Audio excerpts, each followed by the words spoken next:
Mark was a quiet, studious young man, navigating the final year of high school in a small, close-knit town where everyone knew everyone else's business. His life was ordinary, and he was content with his books and the dream of escaping to a big city college. But destiny had other plans that would plunge him into a reality far stranger than fiction. Mark's mother, Alice, was the town's enigmatic beauty. With her vibrant red hair and electrifying personality, she had Mark at 17, and their relationship had always been more akin to friends than a traditional mother-son dynamic. Alice's wild, youthful energy made her the life of every party, a stark contrast to Mark's reserved demeanor. They shared an unusually close bond, often confiding in each other like best friends. One evening, following a heated argument with his girlfriend, Mark stormed out of her house, his emotions in turmoil. He drove home, seeking solace in the one person who always knew how to comfort him, his mother.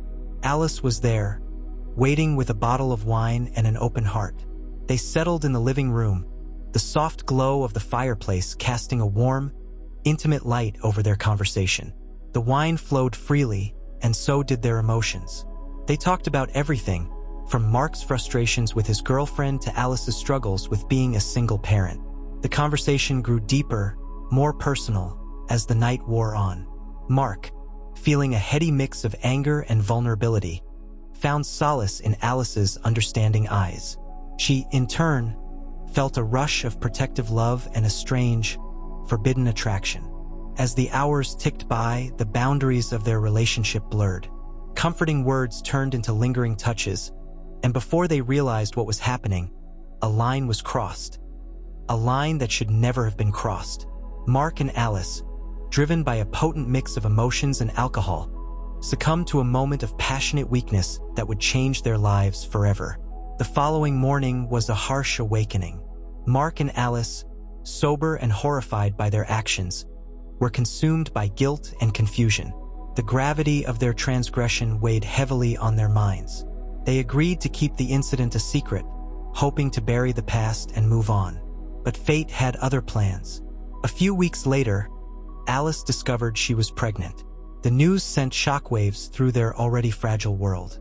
The small town buzzed with rumors, and the pressure became unbearable. In a desperate attempt to salvage some semblance of normalcy, Mark and Alice made a radical decision. They would marry and raise the child together, hoping that by presenting a united front, they could silence the gossip and provide a stable environment for their unborn baby. Their wedding was a muted affair, devoid of the usual joy and celebration. The townspeople whispered behind their backs, their curiosity tinged with scandal. Mark, overwhelmed by the weight of their secret and the responsibility of impending fatherhood, dropped out of college to support Alice.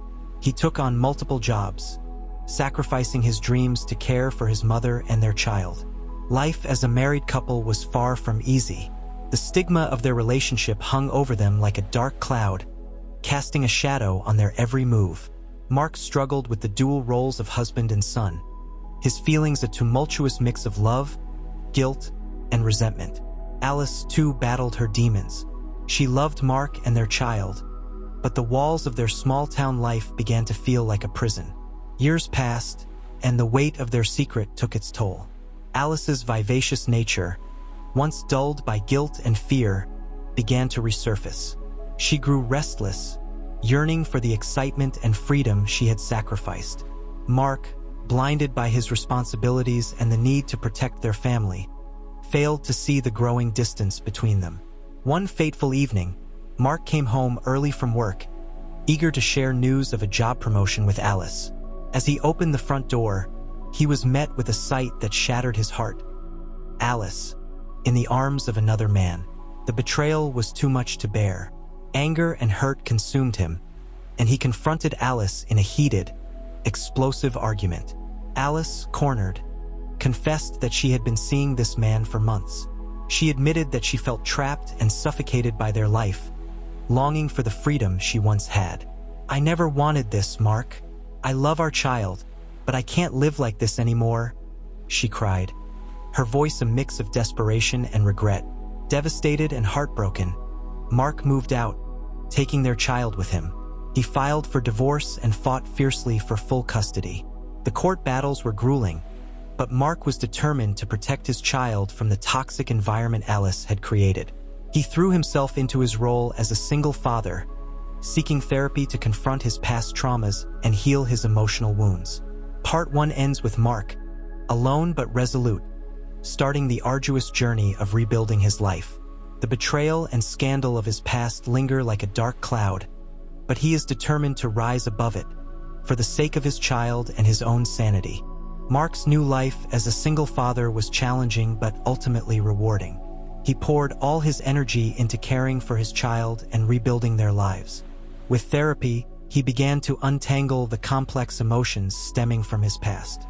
He focused on his own well-being and self-improvement, determined to provide a stable and loving home for his child. Despite the difficulty of balancing work and parenting, Mark went back to school, finishing his degree and landing a well-paying job. He met Clara, a kind and understanding woman who embraced both him and his child.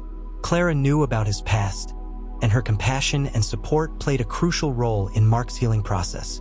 They grew closer, and soon Clara became an integral part of their family. Meanwhile, Alice's life took a downward spiral. The man she left Mark for abandoned her shortly after their affair became public, leaving her alone and broken. The small-town gossip and judgment became unbearable, and Alice turned to substance abuse to numb her pain. Her once vibrant personality was now overshadowed by regret and despair. Alice's reckless lifestyle led to a series of unfortunate events, culminating in her losing her job and home. She found herself at rock bottom, with nowhere to turn. Realizing the damage she had caused, she made the difficult decision to check into rehab. It was there that she began to confront her past mistakes and the reality of her situation. Several months into her rehabilitation, Alice reached out to Mark.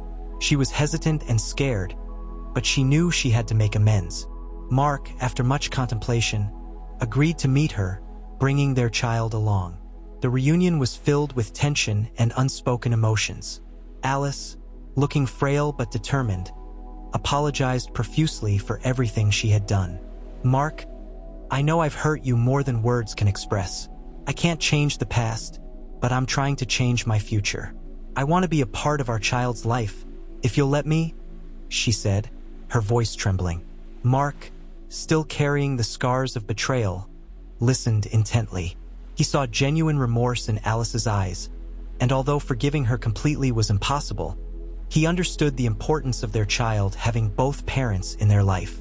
"Alice, I can't forget what happened, but I'm willing to give you a chance to prove that you've changed. For our child's sake," he replied, his tone measured. Over the next year, Alice committed to her recovery. She found a steady job and gradually rebuilt her relationship with her child. Mark and Alice navigated the complexities of co-parenting, establishing boundaries and working towards a functional dynamic. While their relationship would never be the same, they found a way to coexist for their child's benefit. Mark's life continued to improve. His relationship with Clara blossomed into something beautiful and stable. Clara's unwavering support helped him believe in love again. They decided to marry, and the wedding was a joyous celebration of new beginnings. Mark stood at the altar, feeling a profound sense of gratitude for the second chance at happiness that life had given him. Alice attended the wedding, watching from a distance. She felt a bittersweet mix of emotions: happiness for Mark and their child, but also a deep regret for the choices that had led her down a dark path. She had come a long way, but the past would always linger in her memory. In the years that followed, Mark and Alice maintained a cordial co-parenting relationship. Their child, now thriving in a stable and loving environment, grew up with the understanding that people can change and that forgiveness, while difficult, is a part of healing. Mark's journey was one of resilience and redemption. He had faced unimaginable pain and betrayal, but emerged stronger and more determined to create a better future for his child. Alice's story was a testament to the possibility of redemption, proving that it's never too late to change, even after the darkest of times. In the end, Mark found peace not in revenge, but in rebuilding his life and providing a loving home for his child.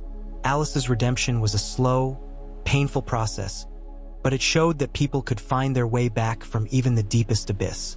Their twisted fates had led them down a dark and treacherous path, but in the end, they both found a semblance of peace and a way forward. Their story served as a powerful reminder of the strength of the human spirit and the power of forgiveness and redemption. Thank you so much for watching this story. I put a link down below about something very interesting you'll like. Go check that out. Subscribe for more daily content. See you on the next one.